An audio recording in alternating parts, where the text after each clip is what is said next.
Captain secretly poured a bottle of wine into the orange juice. More than 100 passengers on the plane did not find a person. The captain skillfully disposed of the bottle of wine, a gulp of orange juice mixed with wine to drink up. Then he went back to the cockpit and fell asleep. The new co-pilot was stunned by such an amazing operation, but the flight attendant is very calm. She said, "The captain, this is not the first time." Luckily, the plane was very smooth all the way, but just as it was about to land, an accident happened. The plane's airlift suddenly broke down. The violent bumps made the passengers panic. Everyone was terrified. Only the captain, who had just woken up, was still very calm. He first asked the flight attendant to inform the passengers to fasten their seatbelts, then went to take over the plane, but then he found that the plane suddenly lost control. It started to fall straight down. He hurriedly asked the co-pilot to pull up the ascent lever, but no matter how he tried, he couldn't pull the plane up. The captain called the tower, immediately enter the emergency situation. In order to slow down the plane's descent, the captain took off the fuel again to reduce the weight of the plane. Then he asked the co-pilot to lower the landing gear, preparing for an emergency landing, but the plane was falling straight down.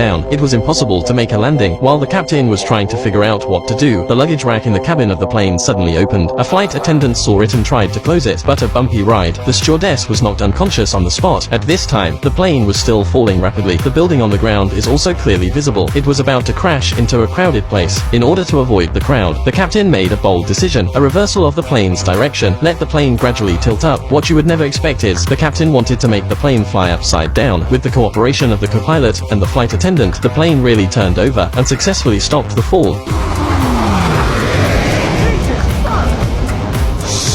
And at this point the crisis has not been lifted, although the plane stopped falling, but there was no more fuel to fly to the airport. Coupled with the engine failure, the captain had to make a decision and make an emergency landing in an open space not far away. There was a church in front of us. There was a group of people at the bottom holding a ceremony, like a death prayer for them. It was about to hit the church. The captain tried his best to swing the direction, but the wing still hit it.